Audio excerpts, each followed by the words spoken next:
Hey, everybody. Welcome back to the Easy Hard versus Hard podcast, a podcast dedicated to helping you find the work that actually matters in your life. So, today we're going to take a little bit of a different approach to this podcast because unfortunately, I had a guest on for this week, a man by the name of Ben Joya. And Ben has a company that he's just started where he helps people write and publish books in an expedited fashion. And unfortunately, the video for this came out really bad. The audio was kind of like another one that I had, and so some software I used just didn't work. So unfortunately, I'm going to have to try to reschedule with Ben and get his story out there. But I did want to mention him because Ben has got a program that he's launching, and I want to get that out for anyone who's interested, who's maybe people who are thinking about writing a book. It's a short program where he teaches you all the things, and I will put that link in the show notes. So please check it out. And Ben, I'm certainly apologize, but this is one of the challenges of starting something new and doing this podcast, and I'm trying to figure it all out. This week, actually, I spent a lot of time with my buddy Dave, came over and is going to help me redo the studio. So be on the lookout for a new studio soon, and hopefully we'll get better quality product out there, because I certainly don't want my amateur status to keep us from chasing our hard or distracting from the message that's going out. So based on the recording problems we had, the different route I want to take today are two. Number one, I want to talk about something that I learned this week, and then talk about the Easy Hard versus Hard book, which came out on Amazon Kindle on Thursday. So for those of you who have purchased it already, thank you. And we'll talk about that more in a minute. But the topic I learned this week is a process in nature called masting. But you're saying, hey, Bobby, what is masting? Well, I didn't know either. But let me tell you how I came about it. So I've lived in my house for 10 years now, and we have a few nut trees. We have one in our yard, a hickory tree, and then my neighbor has some oak trees and another hickory tree, and all those nuts seem to fall into my yard. But this year, it has been incredible. I have never seen so many nuts in my life. I go out, I take a 5-gallon bucket, and in 5 minutes, I have the thing filled. It's truly an amazing thing. So I was like, being a curious mind I was like, let me look into this. Like, why do trees some years produce a lot of nuts, seeds, whatever, and other years hardly any, or very few that you notice? So that process is called masting, and it's actually a coordinated approach. And by coordinated, I mean trees somehow communicate with each other and let them know when they're going to do this mast year, and all the trees do it. So this year, the trees have coordinated, and it's almost like they've conspired against me in a lot of ways, because I spend way too many hours picking up nuts, because I mean, these are some big ones. These hickory nuts are probably the size of golf balls, and you can't mow over them. It's like walking around on marbles. But the beautiful thing about masting is that trees do this, and they do it every so often, maybe every 2 to 3, 5 years, whatever. But why do they do it? And what application does it have for us in the easy hard versus hard pursuit? Well, trees will conserve their energy, and they'll conserve it for years. And then one year they'll produce all these nuts at one time, but they don't do it every single year. They do it and then they rest. They do it again later on. It's this cycle that they do because they know they need to populate and grow more trees, hence the purpose of the nut to begin with. But at the same time, they know that they can't do this every year. So when I read this, I was like, wow, what a beautiful phenomenon that nature has given us that we can learn from. How many of us go out every single day and just keep doing, and we work ourselves to the point of exhaustion? I know I certainly am guilty of this, and I'm probably the last person in the world to even have a podcast about talking about appropriate effort and keeping your energy down on days you don't need to, because in the culture that we live in, more is more. But in nature, these trees, less is more. So this year, they're having a mast year. They are really working hard, just throwing nuts everywhere, and it's while it's frustrating to me because it's in my yard, it's a great reminder that, hey, do work when the time is right. Let's call it your mast year. Maybe it's your mast week, mast day, mast month. But when you get to a point, know that that has to come with some rest. You have to be able to balance what you're producing with restoring your body. And that's exactly what the tree does. The tree will work, work, work all this year and then take 1, 2, 5 years to recover. And sure, they're going to produce some nuts. They're going to do some effort for the next few years, but they're not going to have this massive output like we're seeing this year. And what can we learn from that? Can we start balancing the work that we do? Can we start being more mindful about working in a way that's appropriate for a time, but followed by rest in another time? I learned this week, but I personally observed it this week. Yesterday was a day I just woke up and I just wasn't feeling right. I wasn't firing on all cylinders. It just felt sluggish. It would be like we talked about earlier. It would be a day that if I had to do something, I would have had to really find some self-motivation, some self-inspiration to keep doing what I needed to do. But I took a message from the trees and I treated yesterday like it was a mast day.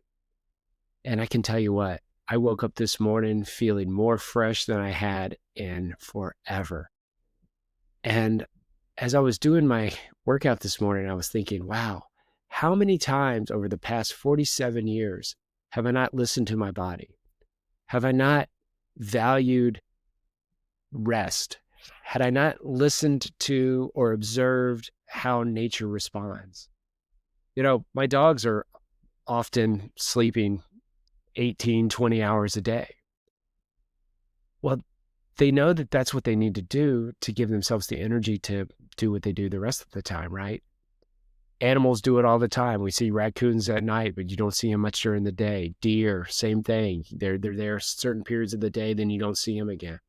So all of nature, everything around us follows the principle of work and rest. But we as humans seem to circumvent that. It's very easy today. We have computers, we have laptops, we have phones, we have all this technology, and we're just go, go, go, go, go. But what if we all just took a moment and allowed ourselves to rest? And I'm talking full rest. You know, in religion, they have a Sabbath or a holy day or whatever they may call it. Maybe we should learn from that. Maybe we should take a day out of our week and do nothing. You know, conserve our energy. Don't do any electronics. Don't do any heavy work. Really focus on meditating and reading and making our minds better, calming ourselves down, working on our parasympathetic nervous system, really bringing ourselves to a lower stress, a lower intensity, so that when we do start work the next day or the day after, we're more prepared. So I encourage everyone this week, to start thinking about your mast period. When are you going to take a break? When are you going to work hard? Now, don't fall into the trap, the easy, hard trap of, oh, I'm just going to do nothing day after day after day, because that's not going to fulfill your mind. That's not going to fulfill your spirit. And even the trees, they don't do it. Like I said, on their off years, they're still producing nuts. They're still going about the daily activities of being a tree. So we need to find that balance, though, because if we don't, it's going to lead to burnout. And it's going to lead to cognitive decline and a lack of well-being, a lack of joy, could even lead to depression. You know, I wonder if a lot of my depression and anxiety that I struggled through was this just need to keep producing, you know, and even more importantly, the need to keep produce for things that I didn't even care about. Let's say a tree just started to make flowers or something they're not typical for because that's what people seem to like. That probably wouldn't be good for a tree. The good thing is a tree's smart enough not to do that, but we as humans won't do that. So think about that. See if it applies to you and see how you can take these periods of rest to fulfill. We've talked about this on this podcast several times, but doing less is often more. Well, maybe this masting period is something that we need to incorporate. I know I certainly am. and I'll let you know how it goes along the way. But be gentle with yourself. Don't make excuses for excuses' sake. But when your body's tired, your mind's tired, you need to connect with your spirituality, your purpose, your meaning. Maybe just a day of rest or a week of rest is all you need. Maybe we're not lost. Maybe there's hope just in that. So that was my point for this week that I found very interesting. If you're interested in this topic more, I did write a newsletter about it. So please go check that out on Substack or on LinkedIn if you're there. You can subscribe to the Easy Hard versus Hard newsletter on either one of those things. And we talk a little bit more about it there. But I just found that interesting and I wanted to share it with you all. All right. So the second thing I want to announce in the podcast is, like I said, my book, The Easy Hard versus Hard, did publish on Kindle this week. And the print copies will be available on October 10th. Which will be next Friday of this week. So if you're interested in that, please go check it out. And I just want to thank every single person that has helped me along the way, encouraged me, given me thoughts, things that I put into that book. But this book is a consolidation of all the things we talked about in the podcast and more. It provides a framework of finding your easy hard versus hard. It gives you a lot of questions, a lot of practical exercises that you can go through to help you along this path. Already, I'm getting great feedback. People's lives are being changed by this simple way of rethinking about the work we do. I had a friend call me this week and tell me that they've started working out again because they, heard my story about that they kept telling themselves they do it and then they didn't do it. The next day got harder. And before they know it, a week, a month, a quarter went by and they weren't working out. So now they wake up in the morning and the first thing they think about is me. Scary as that is, it's also very cool to hear that the book is making an impact on that life. I've started having a lot of discussions with a lot of people that tell me that they're rethinking and they're restacking the type of work that they're doing and they're going after someone. An old friend of mine sent me a note on LinkedIn saying that they had wanted to start a running and cycling club, but just never did. But they made the decision right then that they wanted to do it. That's what the easy hard versus hard is all about. It's stop allowing yourself, your self-doubt, your fears, all of these things from blocking you. I was thinking about writing this book for some time and I needed my wife to help nudge me along and encourage me to do it. Now, while the whole easy hard versus hard premise came from a comment my wife made to me, and I'm so grateful that she did,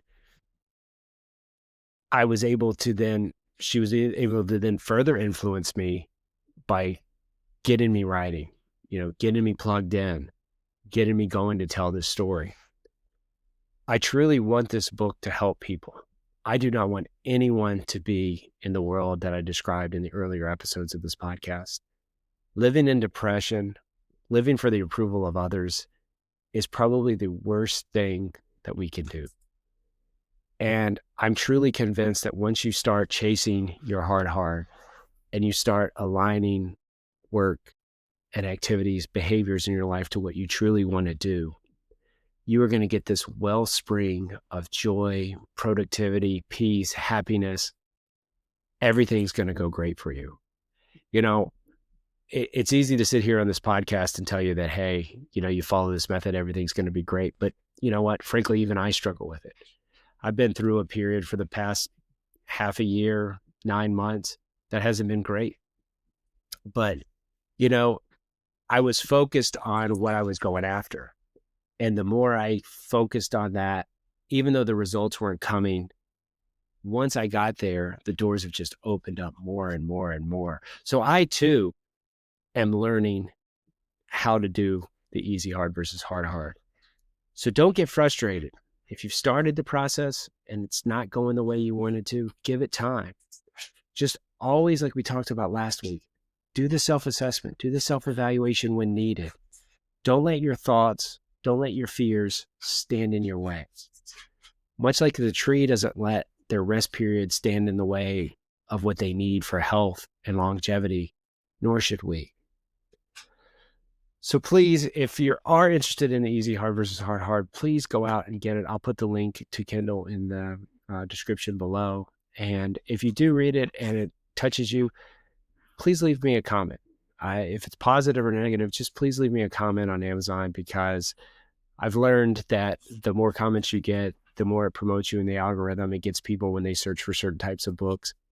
And I'm not doing this to promote myself or to promote my ego or my status in the world, because if any of you have ever written a book, you know, it is not a profitable thing. My intent and my sole desire is that this book helps even one person. And now I know I've already surpassed that, because like I said, this podcast, some of the posts that I've put out, people are already starting to change. But imagine a world if everyone was chasing their hard. We'd be less focused on the petty things that drive us nuts. We'd be more giving, more present, more loving to those around us. We'd stop worrying about things that probably will never come to fruition. We'd be so focused in doing the work and bettering ourselves, and then bettering our community, and then bettering the world, that we wouldn't have time for all of these things. The world needs love now more than ever. A smile, a wave, just kindness. It costs you nothing, but you can give it out. That's what the easy hard versus hard is all about. I will conclude by saying that a week or so ago, I was out walking my dogs and a gentleman asked me for directions. And while I was giving this guy directions, he started weeping. I mean, it was a sob. It was not crying. It was weeping. It was intense. And of course, I asked him what was wrong. And he told me, you know, nobody cares about me. I don't have anyone in my life that cares about me. And I stopped him right there and I said, sir, what's your name? He told me. And I said, his name. Well, Bobby Shelton cares about you. And I did care about him. And even though I only had a few minutes with this guy, and he probably impacted the way I walk about and the way I interact with others far more than I impacted him, it left me with a thought. Number one, 6 months ago, a year ago, I would have probably dismissed this guy. I would have probably seen his tears, asked him if it's okay. He tells me he has nobody that cares about him, and I'd say, okay, we'll just be safe, go about your way. Not because I didn't care about him, because I was so stuck in my own problems, my own mentality, my own being of not liking myself or loving myself. But once I've started finding my purpose and regaining the meaning in my life, I was able to be present for this guy. And I tell you what, that's the most beautiful thing that I came out with, is the work that I've been doing, this transformation that I've gone through the last 5 years led me to this point. Now, I don't know what happened to this guy. I guess he went about his way. But, you know, I just pray that another person shows him kindness. Another person shows him that they care. Imagine the butterfly effect of that. If in the last week and a half, this gentleman gets love from every person he met. Somebody's not worried about something in the news or something that they heard on a, you know, I don't know, from a friend or a podcast or social media. They were just there for him. They just showed him he cared.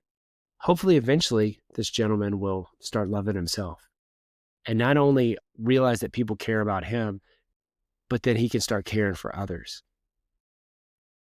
If you throw a stone in the water, it ripples out. Let's be the stone. Let's go out there. Anyways, I know this was a different episode than we normally do. I hope you enjoyed it. If you did, please share it with someone. And I just thank you from the bottom of my heart for all of those who listen, all of those who will read my book, all of those who will take this message to others. So if you like this, please share it. Give it to someone. Let's start a movement. The movement to make the world around us better. But it starts with us. It starts with me. It starts today. As always, I'm Bobby Shelton. I'm humbled and honored that You've given me your time.